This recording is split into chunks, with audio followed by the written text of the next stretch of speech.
buenas tardes a todos y a todas. En nombre de la Dirección de Emprendimiento y la Dirección General de Investigación, Innovación y Emprendimiento de la Universidad Técnica Federico Santa María. Les damos la cordial bienvenida a la charla Spin-off en el ecosistema universitario y el futuro de la transformación digital. Mi nombre es Marcela Soto, soy académica del Departamento de Arquitectura y directora de Emprendimiento de la universidad. En este segundo conversatorio, y en realidad nosotros podríamos decir que es casi el tercer conversatorio que hemos hecho, o nuestra tercera edición del ciclo de charla, estas nacieron porque queríamos plantear una ruta de emprendimiento desde la investigación y la innovación, que tenía como objetivo fundamental aumentar la participación de la comunidad universitaria en el ecosistema de emprendimiento y potenciar las capacidades del emprendedor universitario. Un poco en esta idea actual de poder hablar temas de emprendimiento en la universidad, poder no solo hablarlo, escucharlo, conversarlo, hacer como una gestión cultural dentro de la universidad y plantear el emprendimiento como una posibilidad de eje central hoy en día. Hoy contamos con la presencia de dos grandes relatores. Tenemos a Roberto Musso con nosotros, presidente de IGEVO, y Bárbara Silva, directora ejecutiva del Consejo Chile-Israel de Ciencia, Tecnología, Innovación y Humanidades.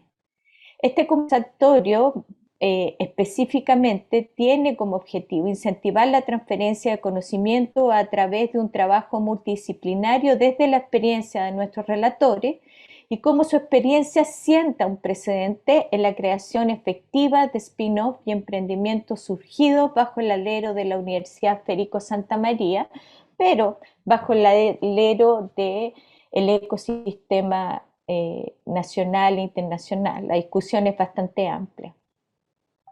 De esta forma abordaremos la interesante temática sobre el futuro de la transformación digital, sobre todo cómo maximizar el impacto de la adopción de las tecnologías digitales en el nuevo contexto de la transformación digital y cómo este contexto presenta básicamente oportunidades y un interesante escenario para el desarrollo del ecosistema de innovación y emprendimiento universitario. Como siempre, la estructura de la charla, o como en general lo hemos hecho hasta ahora, esperen un poco, como lo hemos hecho hasta ahora, es que primero cada expositor hace una exposición de 10 a 15 minutos y luego les vamos a dejar específicamente tiempo para una ronda de preguntas y un poco una ronda más interactiva. Un poco yo voy a ser la persona que esté entre medio lidiando en la conversación, pero lo más interesante es que es una conversación entre pares y asociado al tema que somos llamados a relatar hoy. Entonces, para continuar, se dirigirá a usted Roberto Musso, presidente de IGEVO Ventures, fundador y cofundador de más de 30 startups, Premio Nacional a la Trayectoria en Innovación a Boni 2016, autor de una nueva metodología de emprendimiento adaptada al ecosistema chileno, plasmado en sus libros El Valle de la Muerte en el 2012 en Amazon y The Startup Journey en el 2015 en Amazon también. Profesor de Estrategia Digital, Emprendimiento en PUC y UCM y la Universidad UAI. Mentor, miembro de la Junta y asesor de múltiples startups, ponente y consultor en estrategia digital y emprendimiento y exalumno de esta casa de estudios. Así que bienvenido con nosotros, Roberto Musso. Hola Marcela, qué gusto verte. Tremenda presentación, pero yo creo que lo más importante es que soy exalumno de la Universidad de Santa María. Yo estudié hace muchos años ingeniería electrónica en la Casa Central, así es que estoy muy contento de estar aquí hablando de aquello que continuó de cuando a mí me tocó estudiar sistemas digitales. Así que de eso les voy a conversar un poquito y como les digo, estoy muy agradecido de esta invitación y de estar aquí. Les voy a compartir mi pantalla para poder empezar a revisar esto que yo les traje, que espero que les guste. Emprender. Emprender desde la investigación, desde la innovación, desde la tecnología, tiene claves, y de eso vamos a hablar. Entonces, antes que nada les voy a traer algunas noticias de último minuto. ¿Qué serán, dirán ustedes? Bueno, quiero contarles que hace muy poco tiempo, estas últimas semanas, han pasado varias cosas. Por ejemplo, Delhi, en India, el gobierno en Delhi, los indios, decidieron enseñarles emprendimiento a todas las personas en la secundaria. Todos los indios van a saber emprender. Y ustedes sabrán que los indios tienen mucha capacidad tecnológica, entonces dieron un paso definitivo hacia adoptar el emprendimiento como una estrategia básica para ellos. ¿Qué otra cosa pasó? SoftBank, que es el mayor fondo de inversión del mundo en capital de riesgo, decidió abrir un nuevo fondo para Latinoamérica por $3.000 millones de fase temprana. O sea, se dieron cuenta que en Latinoamérica teníamos algunas cosas y están llegando y se vienen a instalar con todo. El mayor fondo de inversión del mundo. El conteo de unicornios, que son los startups que alcanzan valorizaciones de más de $1.000 millones, alcanzó los 842 unicornios la semana pasada. 842. Esta es una cifra que es extraordinaria. Nosotros en Chile tenemos Not Company, tenemos Corner Shop, como ustedes sabrán. También teníamos uno antes, que es Crystal Lagoons, pero en el mundo hay 842. Pero eso no es lo importante. Lo importante es que se están creando 2 al día y todos son tecnológicos. Entonces, si tenemos que hablar de emprendimiento tecnológico, tenemos que observar este indicador. No solo eso, nosotros en Digeo, porque en rigor, Marcela, yo soy presidente de Digeo, que es un grupo tecnológico, donde Digeo Ventures es su incubadora. Nosotros tenemos una incubadora para crear nuevas empresas para nuestro grupo y apoyamos a terceras empresas también, de la misma forma como la Santa María tiene el 3IE. Entonces, en Digeo tenemos un observatorio de unicornios, que está en la mano de Digeo Ventures, que está mirando siempre estos unicornios. Y sabemos, por ejemplo, que hoy día en Latinoamérica hay 21 unicornios. Está un poco atrasado, pero esto está pasando a toda velocidad. ¿Qué más está pasando? Las principales empresas del mundo en valorización son todas tecnológicas. Ustedes las conocen, Microsoft, Google, Apple, Amazon, pero a lo mejor lo que no saben es que vienen detrás de ellas las chinas. Viene Alibaba, viene Tencent, vienen Baidu, las chinas vienen con mucha fuerza de la mano de la tecnología y de la mano de las plataformas. No solo ellas son plataformas, las empresas tecnológicas más importantes del mundo, sino que los unicornios también son plataformas. Y ustedes dirán, ¿y qué son las plataformas? Bueno, aquellas empresas que tienen la arquitectura de Airbnb, de Uber, es decir, que conectan la parte de la oferta con la parte de la demanda sin tener que desarrollarlo por sí mismo. Esto hay que entenderlo y darse cuenta del impacto de la tecnología en esta arquitectura. Y por si eso fuera poco, vivimos la mejor época para un ingeniero en toda la historia porque se acaba de desarrollar con mucha fuerza la inteligencia artificial. Y la inteligencia artificial es la nueva electricidad y, si me permiten, la nueva Internet además, o sea, ambas juntas, es más importante que todo lo que ha pasado antes. Inteligencia artificial.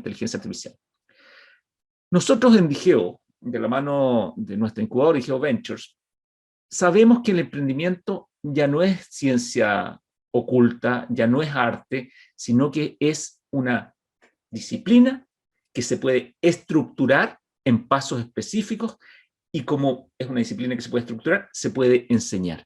Y eso estamos haciendo, hemos conversado mucho con la Marcela respecto de poder hacerlo a nivel muy amplio en la Universidad de Santa María. Entonces tenemos una primera metodología que se llama The Startup Journey, que adoptó Corfo como el viaje del emprendedor, y que es la que usa el ecosistema chileno, pero nosotros al interior de Digeo Ventures ahora la automatizamos, la digitalizamos, y les voy a contar un poquito de eso dentro de poquito. Por lo tanto, hoy día emprender a nivel tecnológico es posible, se puede ir de la mano y no tiene que uno estar dándose contra el muro permanentemente.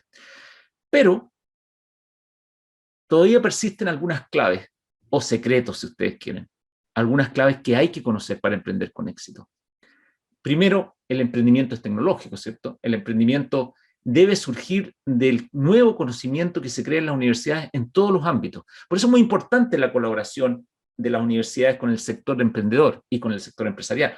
Por eso es muy importante este tipo de actividades. O los centros basales son muy importantes porque son los que nutren de conocimiento a las nuevas empresas que se crean.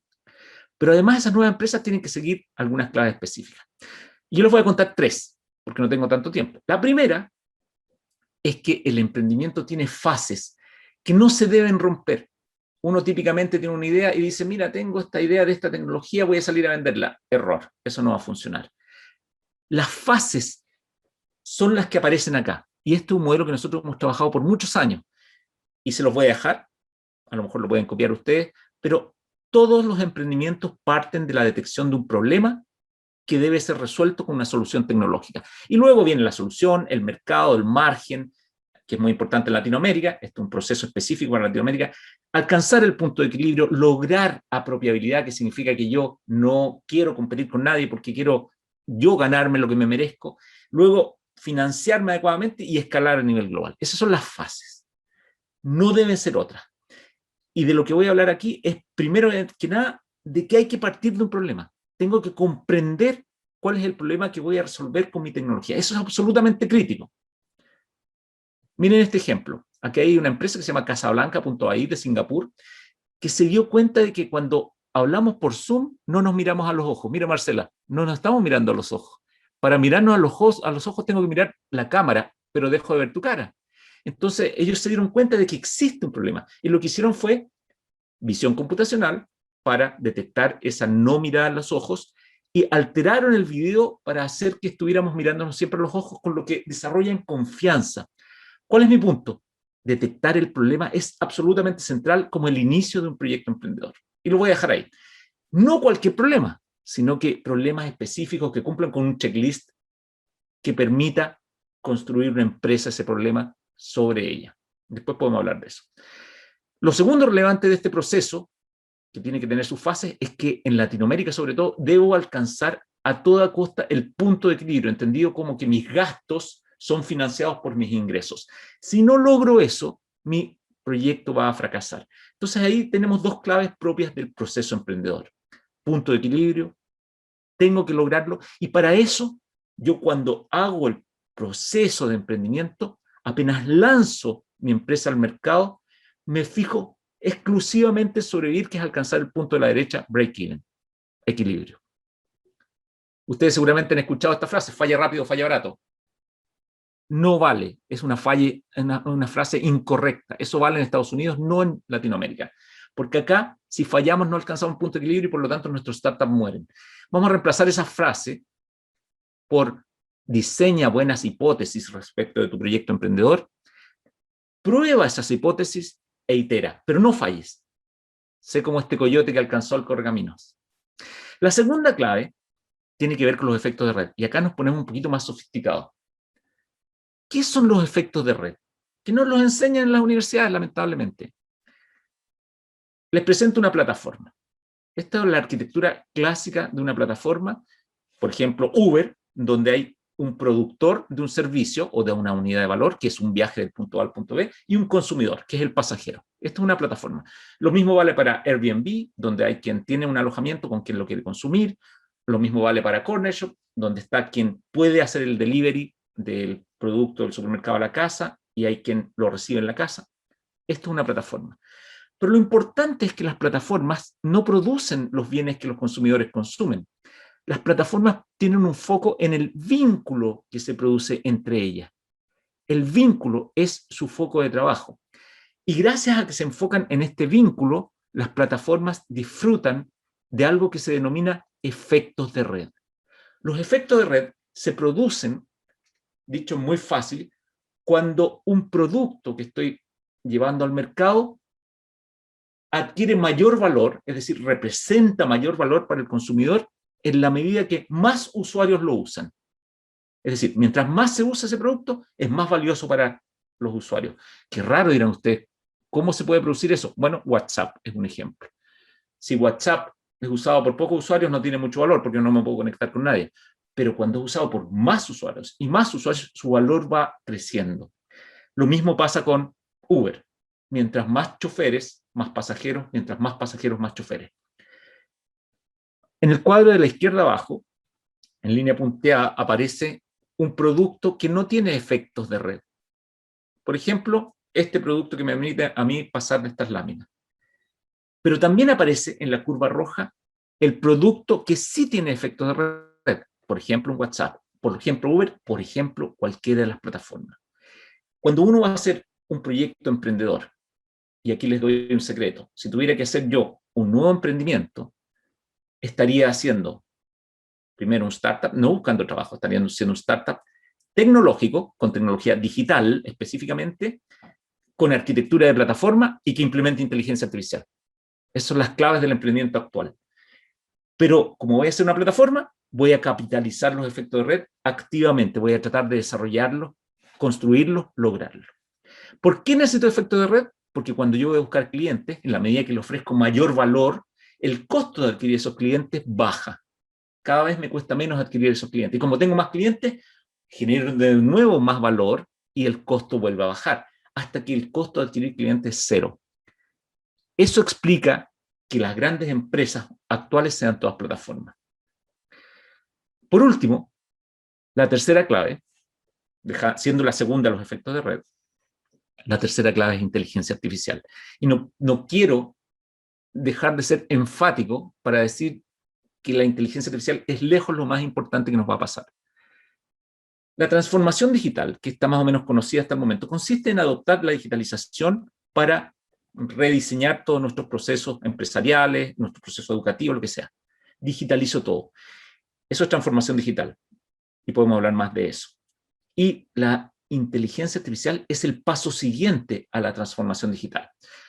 Para ser bien preciso, un poco respondiendo a la invitación de Marcela, la transformación digital podríamos nosotros describirla como la combinación de estos 5 ejes.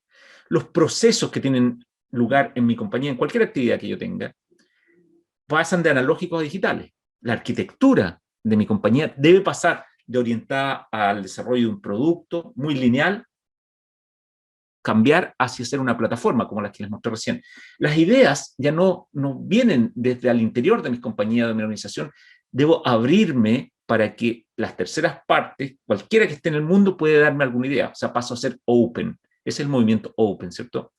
El liderazgo, ustedes cuando sean líderes de sus organizaciones, tienen que abandonar el modelo antiguo estructurado que se enseña en los MBAs, o se enseñaba, ya en el MBA de la Universidad de Santa María no se enseña eso, para pasar a ser un liderazgo basado en iteraciones ágiles capaces de adaptarse a ese entorno que está cambiando permanentemente producto del impacto tecnológico. Pero lo más importante y lo que me quiero enfocar hoy día es que las decisiones a lo largo de cualquier proceso empresarial, educacional, de gobierno de un Estado, van a pasar desde ser tomadas por humanos esas decisiones a ser tomadas por inteligencia artificial. ¿Cómo podemos nosotros aprovechar esto? Bueno, primero que nada, no es tan fácil hacer la adopción estratégica de inteligencia artificial. Y para entender cómo hacerla, nos podría servir el ejemplo de la electricidad. Esta es una compañía de inicio del siglo XX, una empresa que tiene esta chimenea al lado derecho porque necesita energizar sus máquinas que están al interior de esa empresa, todas conectadas al techo porque en esa chimenea, debajo de esa chimenea, hay una turbina que calienta agua con carbón y el vapor mueve unas poleas que permiten que cada una de esas máquinas tenga energía y por eso se requiere ese orden de esas máquinas que aparecen ahí. Y de repente llega un señor y dice, oiga, tengo la electricidad. Entonces los empresarios dijeron, mira, no, nos va tan bien que no necesitamos tu electricidad. Estoy bien así. ¿Han escuchado eso alguna vez? Bueno, esos fueron los primeros en quebrar. Otros empresarios dijeron, mira qué interesante, reemplázame esta maquinita, esta chimenea que tengo allá, vuelvo debajo, sacando el humo de mi turbina, que es tan sucia por tu energía eléctrica. Pero mantengamos todo igual como está. Esos fueron los segundos en quebrar. No se adaptaron. Aquellos que tuvieron éxito fueron los que se dieron cuenta de que cada una de estas máquinas se podía electrificar, energizar, y por lo tanto podrían reordenar las máquinas para hacer procesos productivos más eficientes. Línea de producción, Henry Ford. Esos fueron los que tuvieron éxito. ¿Por qué tuvieron éxito? Porque adaptaron sus prácticas a aquello que podía ofrecerle la electricidad. Nosotros estamos en la misma parada. Salvo que no tenemos la electricidad, tenemos la inteligencia artificial. Entonces nosotros lo que debemos hacer es adoptar una arquitectura empresarial y prácticas complementarias al valor que provee la inteligencia artificial, tal como pasó con la electricidad. Ok, me dirán ustedes, ¿y cuál es el valor que provee la inteligencia artificial? Esencialmente, 4 piezas del Lego que podemos articular. Es capaz de aprender, y podemos hablar después de eso. Es capaz de predecir, de automatizar y de adaptarse continuamente en función del cambio en el que está. Esa es la inteligencia artificial. Pero la más importante de esto, y aquí hago el spoiler total, es la capacidad de predecir. Definida la predicción como lograr información que no tengo a partir de información que tengo. Y si ustedes se fijan, toda la toma de decisiones, perdón, de cualquier proceso requiere la capacidad de predicción. Y eso va a ser modificado por la inteligencia artificial, con lo que vamos a poder tomar muchas mejores decisiones. De esto ya se dio cuenta China y está entrenando a ingenieros de inteligencia artificial por miles para basar su desarrollo económico a partir de ahora. Pero adicionalmente les está enseñando a emprender. Entonces está formando emprendedores en inteligencia artificial, emprendedores tecnológicos, emprendedores para la nueva era. Y China va a gobernar el mundo dentro de poco tiempo. Nosotros nos dimos cuenta de esto, de nuestra humilde posición en China, y esta plataforma que yo les conté, Evolution, desde Digeo Ventures, no solo automatiza el proceso emprendedor, sino que ahora le agregamos inteligencia artificial para construir un mentor artificial, aquel que es súper experto de todo lo que está pasando y es capaz de recomendarles a ustedes la mejor práctica para maximizar la probabilidad de éxito de su proyecto emprendedor. Muchas gracias por escucharme por este tiempo y encantado de recibir sus preguntas después. Adelante, Marcela, vuelvo contigo. Gracias, Roberto. Muchas gracias. Eh, Nada, tengo millones de preguntas. Ya, ya algunas preguntas armadas, así que, pero nos vamos a aguantar un poco y vamos a pasar a la segunda exposición, sin antes decirles, por favor, preguntas lo pueden hacer a través del chat directamente o lo pueden hacer a través de la pestañita de preguntas y respuestas que está abajo en el mismo Zoom, y no hay problema, yo lo leeré en voz alta, diré sus nombres si consideren que es necesario y estaré atenta a ello. Bueno, un poco agradecer la exposición de Roberto, muy entusiasta en realidad, deja muy arriba como la idea de qué es lo que necesitamos hacer como país, como universidad y como ecosistema. Pero vamos a pasar a continuación a nuestra segunda relatora, Bárbara Silva.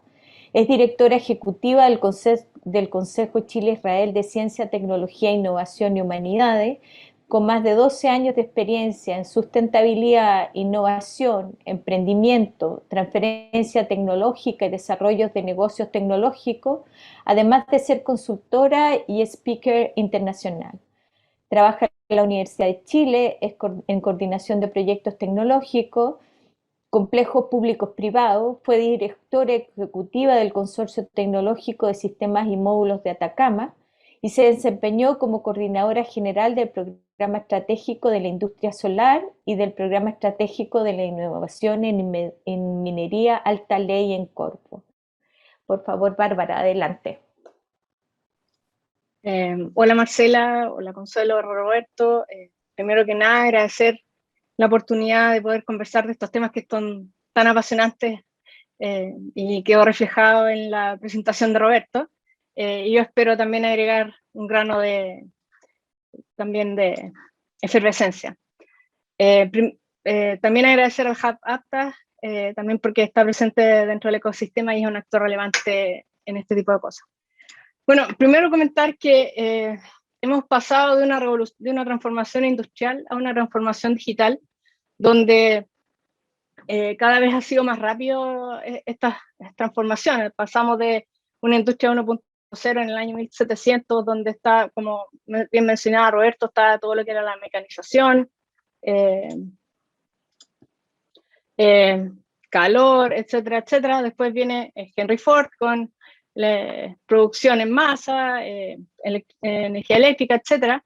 Pero luego en los 70 pasamos a una industria 3.0, donde vienen todo lo que son los computadores, los sensores, etcétera. Y finalmente estamos hoy en la industria 4.0, donde podemos hablar de sistemas físico Internet, Internet de las cosas, networking, etcétera, etcétera. Si a eso le sumamos que hay una aceleración de los cambios tecnológicos, donde se espera que al 2025 haya 1 trillón de objetos conectados a Internet, 1 trillón de objetos conectados, donde la globalización y la tecnología están cambiando la forma en que se hacen los negocios rápidamente, donde la adopción de las nuevas tecnologías se ha ido acelerando en forma radical y finalmente se acuña el concepto de tecnologías disruptivas, ¿ya? Donde una de las más relevantes es la que mencionó Roberto, que es inteligencia artificial, pero además de eso está Internet, los teléfonos, Internet de las cosas, etcétera, etcétera. ¿Qué es lo que pasa? Estamos enfrentados a una emergencia de cambio climático, donde crece el nivel del mar, aumentan las tormentas, hay escasez hídrica, hay extinción de distintas especies, está aumentando la temperatura del planeta y se están destruyendo los ecosistemas. Y finalmente, nos hemos visto en un mundo que en 2 años, 1 año y medio, se transformó por el COVID, donde nos vimos enfrentados a condiciones de vida completamente distintas, completamente disruptivas, donde la volatilidad, la incertidumbre, la complejidad y la ambigüedad de la vida en general, ahora se le suma este concepto de hiperconectividad o estar hiperconectado, ya que estuvimos 1 año y medio, casi 2 años encerrados en nuestras casas, conectados a Internet, donde vimos en vivo y en directo una revolución de la transformación digital. O sea, el mundo, como ustedes ven en esta foto, tuvimos el mundo en nuestras manos a través de un teléfono. Si eso no es disruptivo y radical, es impresionante. ¿Y qué es lo que pasa? ¿Cómo esto podemos transformar este nuevo entorno en una oportunidad? Bueno, en que estas ideas, nuevas ideas que son disruptivas, que están basadas en transformaciones digitales, en uso de inteligencia artificial, internet, etcétera, millones de gente conectada al teléfono, puedan pasar por este ecosistema de emprendimiento. Yo en la mi siguiente voy a hablar un poco más de eso, y que este ecosistema de emprendimiento pueda llevar estas ideas, las transforme en startups y que lleguen a mercado, ¿ya? ¿Cómo hacemos esto? Bueno, utilizando todos los recursos que tenemos disponibles. En este caso, las universidades tienen una responsabilidad súper importante porque conectan al emprendedor, que puede ser tanto un profesor, un investigador o un alumno, con mentores que los puedan ayudar, con las redes, como mencionaba Roberto. Además, las universidades son responsables de entregar feedback de las políticas públicas de financiamiento de este tipo de iniciativas. Puede conectar con inversionistas, con el sector público, con distintas empresas, y finalmente las universidades tienen un rol de difusión importante de los casos de éxito. Roberto habló de las empresas chinas, nosotros tenemos que hablar de cuándo va a salir el próximo Betterfly, cuándo va a salir el próximo Notco, cuándo va a salir el próximo Fintual, etcétera, etcétera. Todas son empresas de base tecnológica o startups de base tecnológica que usan plataformas y usan inteligencia artificial. ¿Cuál es nuestro desafío o nuestro desafío como participantes y constantes protagonistas de este ecosistema? Primero, tenemos que aprender idiomas. Creo que una de las barreras tecnológicas importantes de la transformación digital es que la gente no habla otro idioma, ya sea chino, inglés o de algún ecosistema relevante extranjero donde estén pasando cosas, ¿ya? También nuestro gran desafío es tener estudios multidisciplinarios o que distintas carreras hablen entre sí. Por ejemplo, se nota el tiro cuando hay un diseñador o un arquitecto en los equipos de trabajo en los desarrollos de las startups. Hay una colaboración súper interesante en lo que es limpieza de diseño y lo que es un tema más de práctica y visual que se complementa con los conocimientos ingenieriles y que pueden llevar a startups súper interesantes. Otro desafío importante son los temas de género y diversidad.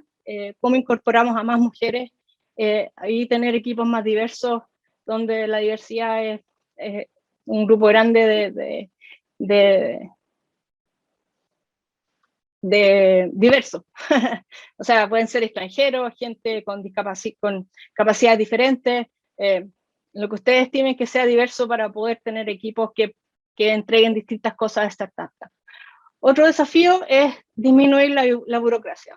Roberto lo mencionó, tienen unos procesos súper interesantes para poder tomar decisiones, pero también es muy importante conocer la burocracia con respecto a cómo iniciar una empresa, servicio, un puesto interno, abrir ahora una cuenta corriente, conocer bien cómo proteger tu marca, propiedad intelectual, etc. Y ahí la universidad tiene un rol súper importante porque tienen unidades específicas para manejar esto. Otro desafío importante es el acceso a Internet. Creo que uno de nuestros sueños como parte del ecosistema es que todos tengan acceso a Internet. Ahora, lo cual es un desafío, ya que uno puede obtener muchos conocimientos con un idioma nuevo, acceso a Internet, tutoriales de YouTube, Coursera, Udacity, etcétera, que nunca van a ser competencia de las universidades, pero que sí pueden entregar conocimientos específicos de temas que te apasionan.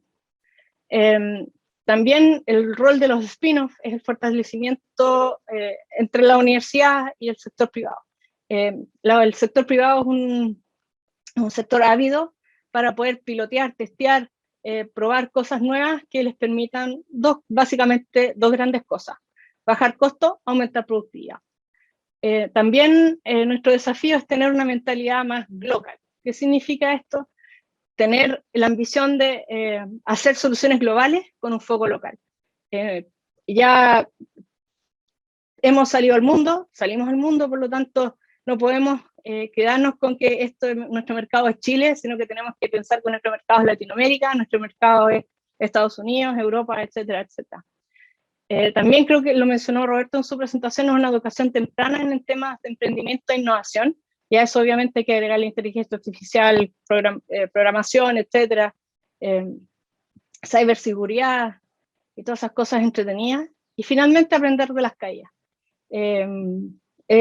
Ustedes que tienen la oportunidad de estar en la universidad pueden ir y aprender y caerse, pero a la siguiente lo van a hacer mejor, van a aprender y se pueden ir adaptando y generando nuevas ideas, nuevos pivotes y nuevas iniciativas. Finalmente me gustaría dejarlos con dos grandes emprendedores. Jeff Bezos, que dice que lo que necesitamos hacer es siempre mirar al futuro, y Elon Musk, que dice: toma riesgos hoy y hace algo audaz y no te arrepentirás. Y esa es la invitación o la provocación. Muchas gracias.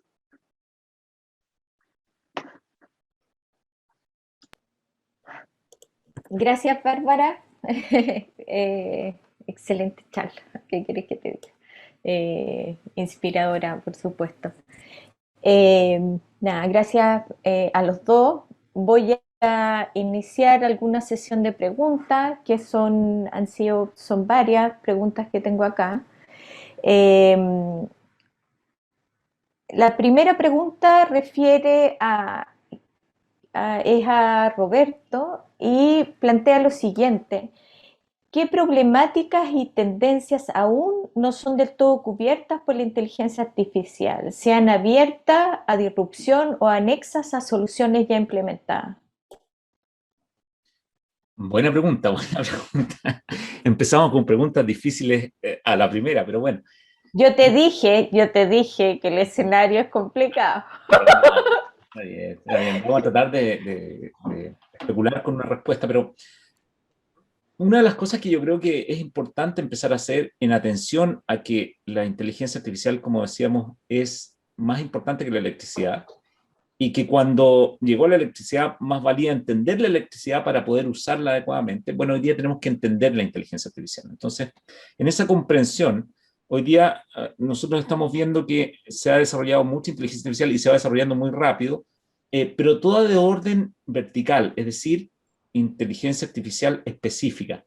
No se ha desarrollado todavía aquello que se denomina como inteligencia artificial general, ¿cierto? No es capaz de resolver todos los problemas ni comportarse como un humano todavía. Entonces, todas aquellas materias que son muy específicas hoy día se están resolviendo muy bien con inteligencia artificial. En particular, por ejemplo, todo lo que tiene que ver con procesamiento de lenguaje natural, entiéndase Siri, Alexa, los chatbots, todo eso está muy bien resuelto. A lo mejor en español estamos un poquito atrasados, pero todo eso está bien resuelto. Visión computacional está avanzando muchísimo para estar bien resuelto. Nosotros en Digeo hoy día somos capaces, por ejemplo, y yo sé que la Universidad de Santa María está trabajando mucho en eso también, de entender pose humana, movimiento humano, ya no solo comprender si la cara, por ejemplo, de la Bárbara representa efectivamente la Bárbara, si es ella, sino que somos capaces de comprender qué está haciendo una persona en el estadio. Entonces, no solo eso, somos capaces con una cámara ver a 100 personas y saber qué están haciendo. Y con un procesador, 100 cámaras. Entonces, la capacidad que tiene inteligencia artificial es muy alta.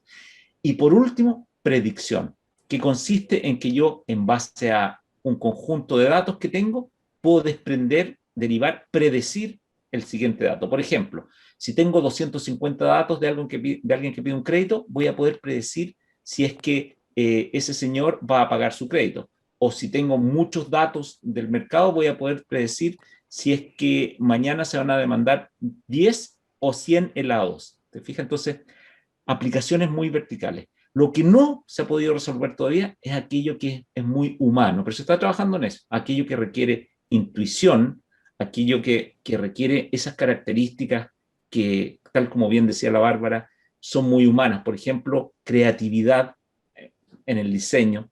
Todos aquellos elementos no se están resolviendo, pero yo no tengo duda de que tarde o temprano, dentro de nuestro ciclo de vida, vamos a tener mucho avance en esa materia. Gracias.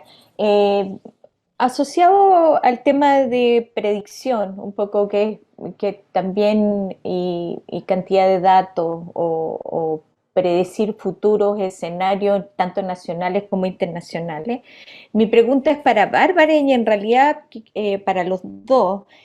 ¿Cómo está Chile en este proceso de digitalización? ¿Cómo está Chile en este proceso de transformación digital de manera extendida? ¿Cómo estamos en eso de que el proceso de digitalización llegue a todos y a todas?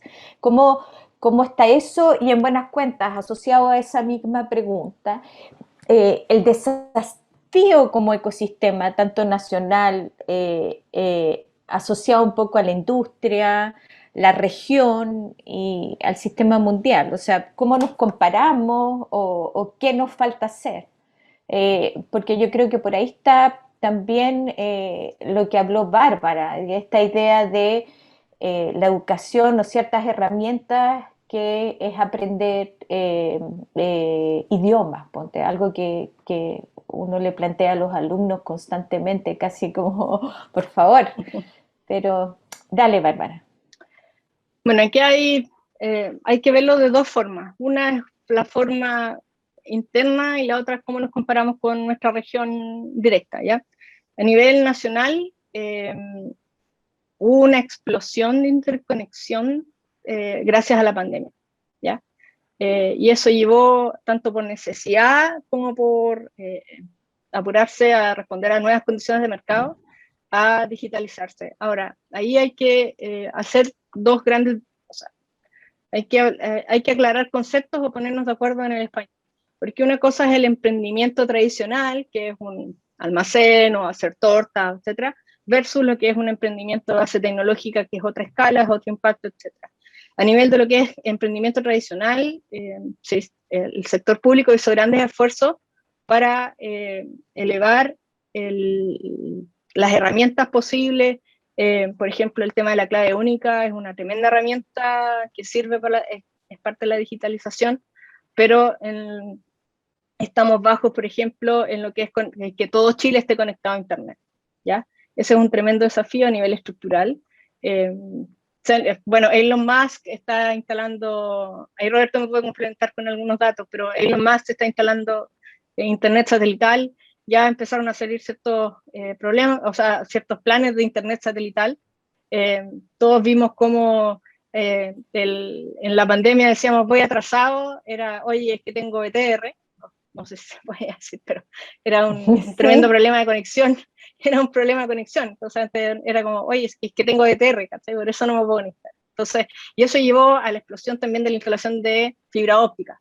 Entonces, todo eso que procesos que estaban en carpeta de las distintas empresas se vieron acelerados completamente en pandemia, para bien o para mal.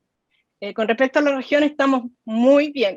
O sea, los índices de digitalización con respecto a Argentina, Perú, Colombia, etcétera. Colombia está un poquito más abajo, pero somos líderes en la región. Y de hecho, las conversaciones que se llevan de ese tipo en Chile son bastante más sofisticadas que las que se llevan afuera. Y eso es cosa de ver el número de celulares por persona que hay, que a veces es 2 o 3. Entonces, eso ya implica una mejora en términos de digitalización. ¿Cuál es nuestro desafío? Es que la tecnología, la innovación, estos conceptos de tecnología, innovación, inteligencia artificial, tienen que ser como el fútbol, ¿ya? O sea, todos lo tienen que conocer a todo nivel y todos tener de alguna forma los mismos conocimientos para poder crecer sobre eso y poder empezar a hacer más cosas entretenidas. No sé si respondí la Gracias. pregunta. Sí, por supuesto. Roberto. Sí, sí, solo para agregar algo, yo creo que la Bárbara tiene súper buena onda, muy optimista. Yo no soy tan optimista, yo diría que nosotros estamos bastante mal. Efectivamente, comparado con nuestros vecinos estamos más o menos, pero mira, yo creo que en conectividad tenemos una deuda muy grande. Por supuesto, a nivel de los centros urbanos estamos todos conectados, pero a nivel rural muy poco. Y la oportunidad que tienen niños de estudiar cuando no tienen conectividad a internet es muy baja. Entonces tenemos que resolver eso, que es como que llegó la electricidad y no tenemos luz eléctrica, no puede ser, ¿cierto? Pero en realidad, más profundo que eso, es la comprensión de la digitalización. O sea, si yo no comprendo qué es digital, porque todos hablamos de, sí, esto es digital, pero a ver, ¿qué es digital? ¿Qué significa ser digital? ¿Qué es la digitalización? Si no comprendemos, mucho menos podemos usar, mucho menos podemos construir una empresa en base a los insumos que me trae la digitalización, que son esencialmente la capacidad de procesar información, la conectividad, por ejemplo, el desarrollo de algoritmos. Si no comprendo, no puedo armar el próximo corner shop. Entonces, la comprensión de eso, hoy día la tenemos centrada solo en algunas élites, donde evidentemente la Santa María es una élite, pero por eso tiene una obligación, ¿cierto? La obligación del desarrollo, del emprendimiento de las nuevas empresas. Hoy día, aquellos que entienden, aquellos que son capaces de interpretar la digitalización, usando esa digitalización como la tecnología más importante hoy día, están construyendo las nuevas empresas. Están haciendo los corner shops, están haciendo los fintech, están haciendo los not company. Entonces, mi pregunta es al revés. ¿Qué estamos esperando para estar haciendo todos un not company? ¿Por qué no lo estamos haciendo? Y esa es la diferencia en la que yo no soy tan optimista. Creo que tenemos una deuda. Soy positivo en que lo vamos a lograr, pero tenemos hoy día una deuda. Sí. Hay varias preguntas que vienen asociadas a cómo universidad chilena y latinoamericana podemos fomentar estos emprendimientos digitales basados en inteligencia artificial. Esta idea de que el rol que tenemos como universidad es directamente a la sociedad, es algo que siempre digo. ¿Qué sacamos dentro de la universidad de tener conocimiento si ese conocimiento no se vuelca finalmente a la sociedad?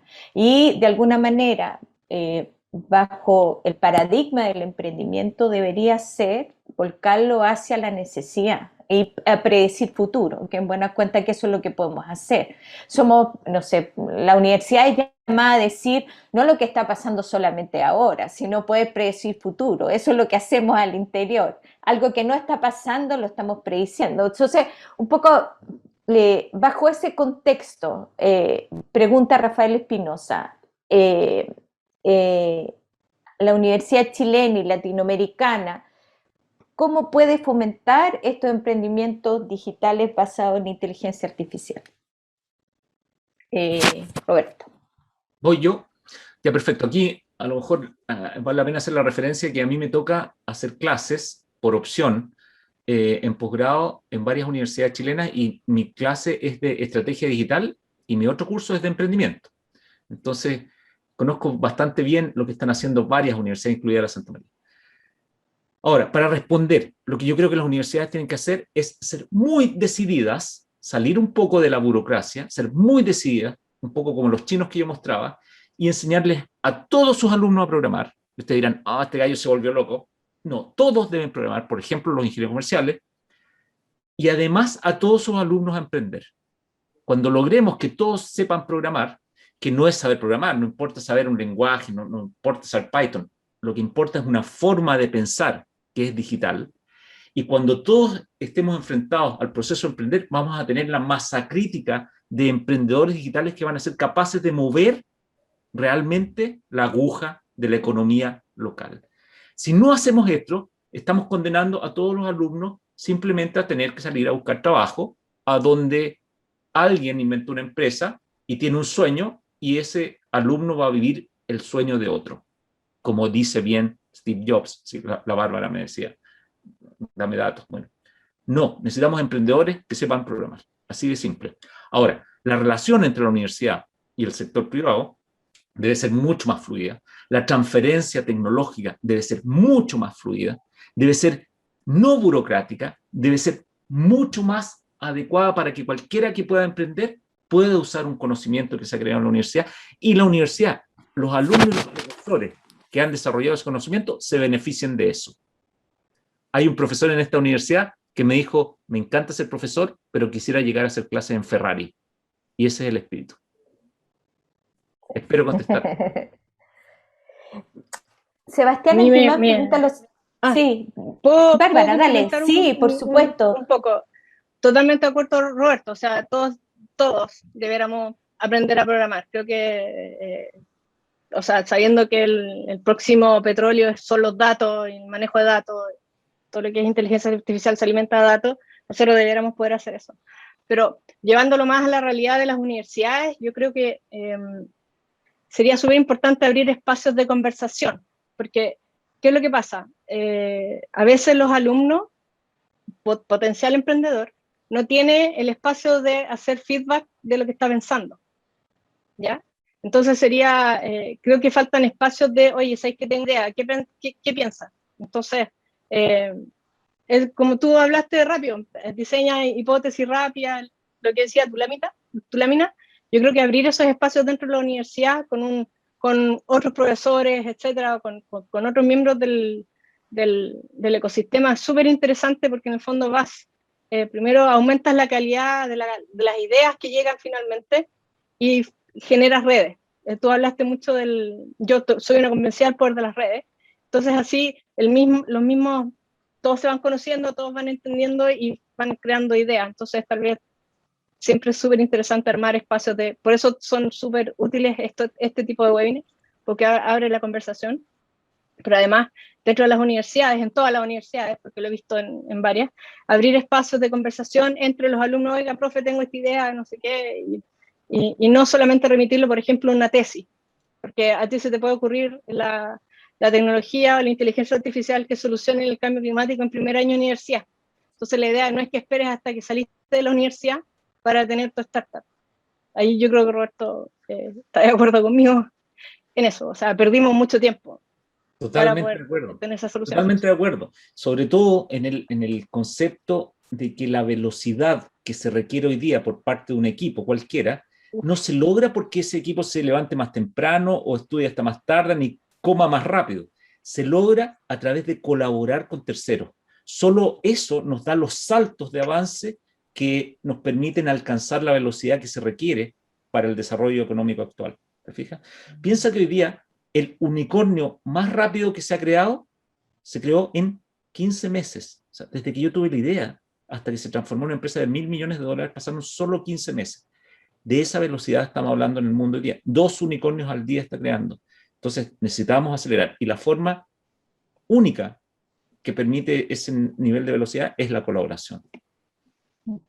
Asociado a eso, Sebastián Antimán pregunta, y yo creo que tiene que ver mucho cuando ustedes hablan de emprendimiento o cuando ustedes hablan de creatividad y cómo resolver problemáticas, Me viene a la mente, Bárbara, y esta idea de los procesos, como esta idea multidisciplinar de los equipos y la necesidad de tener diseñadores o arquitectos, que ahora te transformaste en mi mejor amiga. La necesidad de tener arquitectos y diseñadores en los equipos y por qué Pero, es tan importante como esta mirada como medio holística que tiene que ver con estos procesos. mira, Sebastián, dime. lo que pasa es que si estamos pensando, por ejemplo, en transformación digital o en términos más grandes, o sea, cómo diseñamos una casa que pueda tener paneles solares, que tenga mini tratamiento de agua y que pueda ser eficiente energéticamente. Eso un ingeniero o sea, lo puede hacer, pero le va a quedar horrible. Entonces, se necesitan equipos multidisciplinarios para poder hacer eso, para poder generar soluciones de ese tipo. Sebastián Antimán habla, ¿son las plataformas la forma conveniente para emprender con inteligencia artificial y usar los efectos de red? ¿Lo tomo yo? Ya. Efectivamente, sí. La respuesta corta es sí. Las plataformas, en el fondo, se definen como unos entornos operacionales y de negocio que esencialmente conectan activos que están desconectados en el mercado. Por ejemplo, Airbnb conecta a alguien que tiene un departamento con aquel que lo necesita, sin tener que construir ese departamento. Por eso es muy importante el factor conectividad. Y en esa conectividad se produce el efecto de red. Por lo tanto, la arquitectura de plataforma es lo que se requiere para aprovechar los efectos de red. Ahora, relacionado con la inteligencia artificial, hay otro efecto que no mencionamos, ¿cierto? Eso lo podemos hacer en otra conversación. Pero hay un efecto que se llama efecto de aprendizaje, que consiste en que un algoritmo, digámoslo así, inteligente es capaz de rescatar datos de cualquier proceso y en función de esos datos puede hacer una predicción. En la medida que tenga más datos, mejor es su predicción. Y si esa predicción está relacionada con un producto, por ejemplo, mejor ese producto. Por ejemplo, Amazon revisa los datos de sus usuarios, a partir de esos datos mejora sus algoritmos generan mejores productos y con esos mejores productos atrae a más usuarios. Ese efecto virtuoso se llama efecto aprendizaje desde la inteligencia artificial. Entonces, para ser preciso, un poco para responderle a Sebastián, si tú logras generar una arquitectura empresarial, tecnológica y de negocio y operacional que combine efectos de red con efectos de aprendizaje, ganaste el juego. Pero han de explicarle tú eso a los directores actuales de las empresas chilenas, que están súper cómodos, ¿cierto? Entonces, necesitamos un cambio. Muy buena pregunta, Sebastián. Excelente. Bajo ese criterio de pregunta, Sebastián, hay que es Henry en esta. ¿Es verdad tan importante saber programar? O sea, ¿es como una condición sine qua non saber programar? Porque salió un poco de nuestra conversación. Bárbara, ¿vas tú? Porque yo soy muy Eh, radical. o sea, yo creo que sí. Sí, hay que aprender a programar. O sea, primero porque en el fondo uno tiene que entender los procesos que hay detrás de la programación, que son procesos lógicos de construcción, que son súper interesantes de conocer. Segundo, porque en el fondo tú vas a estar desarrollando productos que van a tener algún tipo de programación de distintos tipos y tú tienes que ser capaz de poder mejorarlos, de encontrarle los problemas, etcétera, y poder solucionarlos rápidamente. Y tercero, si tú no eres, porque no todos somos buenos para todos, si tú no sabes programar o tienes nociones básicas de programar, tienes que tener un socio que sea el rey de la programación y que te apoye en esos procesos. Yo sí, yo digo que sí. 100% de acuerdo, 100% de acuerdo. Ahora, desde mi punto de vista, la programación en sí misma es una tremenda herramienta. Es como saber marketing, saber finanzas, saber... Exacto. Ustedes saben. Pero adicionalmente es un vehículo, es un transporte hacia una comprensión superior de una lógica que gobierna hoy día el entorno digital. Una lógica que se basa en datos, una lógica que se basa en algoritmos, que necesitamos ser capaces de entender para aplicar, porque si no estamos entregando demasiada ventaja. Entonces, por eso yo sugiero que enseñemos a programar. Puede haber mecanismos alternativos para desarrollar esa lógica, pero la verdad es que ninguna está más disponible y es más fácil de enseñar que simplemente aprender a programar. Y hoy día, créanme, programar es como un juego. Hoy día es tan entretenido como jugar y no hay ninguna razón para no hacerlo. De hecho, los chinos ya les enseñaron. Y mientras más joven o más chico empieces, en secundaria. más fácil se te va a hacer. Sí. Sí, porque al final, cuando hablamos, no sé, Humberto Maturana siempre habla que vivimos en el lenguaje y que de alguna manera el lenguaje permite la manera como nosotros conocemos y como nosotros miramos el mundo. Si el lenguaje cada vez es más complejo, que podría asociarse, estamos hablando de lengua de distintas formas, programar es un lenguaje. Entonces, básicamente, si lo aprendes desde más temprana edad, tu cabeza es más abierta a recibir otros tipos de lenguaje. Entonces, el por qué podría ser importante y por qué podría ser importante mientras más pequeño, por supuesto, nuestra cabeza es mucho más abierta si el lenguaje es más complejo.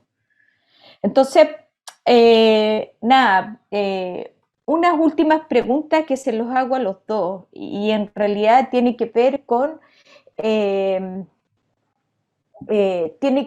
esta idea de cuáles son las verdades, o sea, cuál es la relación o cómo vemos nosotros la idea de la digitalización o el tema de la digitalización en nuestro país, no solo desde el ámbito público, sino desde el ámbito privado. Yo tengo una noción que hoy en día en el ámbito público aparece que la innovación y el emprendimiento asociado al tema de asociado a los temas digitales o la transformación digital está fuertemente presionando el Estado a través de Corfo, a través de programas nuevos. Y hoy en día lo vamos también a través de ANIT. ANIT ha abierto varios programas que un poco buscan esa idea. ¿Cómo está la empresa privada en esto? ¿Cómo ha trabajado la empresa privada también en promover la digitalización en todos los ámbitos? Más allá de lo que hemos hablado hasta ahora, que es el tema de las universidades o el planteamiento que yo les digo, algunas cosas del Estado y cómo ha funcionado. ¿Cómo lo ven? ¿Voy yo, Bárbara?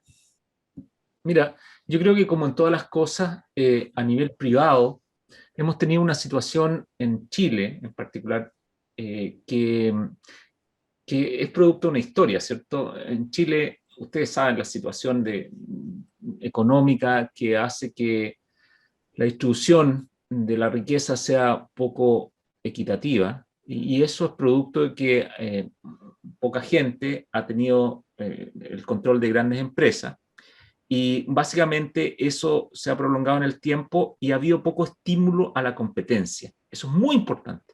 Al haber poco estímulo a la competencia, porque nos ha ido muy bien a esas grandes empresas, no ha habido necesidad de innovar, ¿cierto?, en el pasado.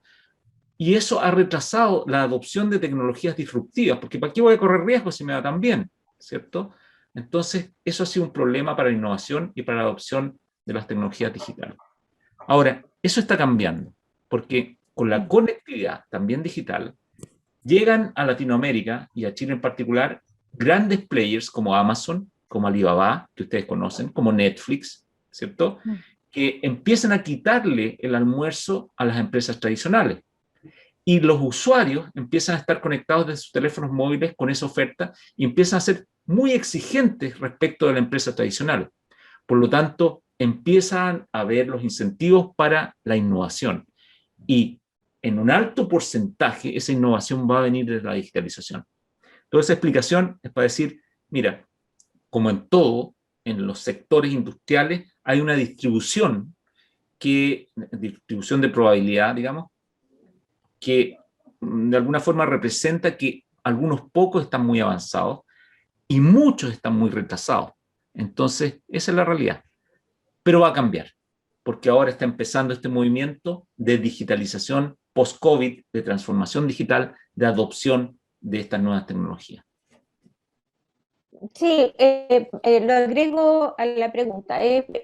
Pensaba en ciertos ejemplos que no cambian en nuestro país o son más como movimientos de elefantes, así. Esta idea teníamos en la conversación a Nancy Pérez el otro día, que hablábamos que el sistema, volviendo a los temas de sustentabilidad, el sistema de extracción de nuestras mineras es muy antiguo, o sea, vamos a paso de elefante y en buenas cuentas todavía somos muy potentes en ello, pero al no aplicar tecnología o al no aplicar digitalización, al no aplicar innovación, en realidad estamos perdiendo. Si bien somos importantes hoy en día, en muy poco tiempo vamos a quedar atrás. Entonces, es un poco en eso, esta idea de cómo poder o cómo acelerar los procesos, o cómo estas mineras o sistemas más industriales o privados están manejando este proceso. Bárbara. Yo creo que con respecto a lo que es telecomunicaciones, bueno, hay que ver lo que ha pasado con la irrupción de WOM, por ejemplo, y hace poco salió la noticia de la fusión de Claro con BTR. ¿Ah? O sea, hay que estar atento a las señales de mercado de qué es lo que va a pasar ahí.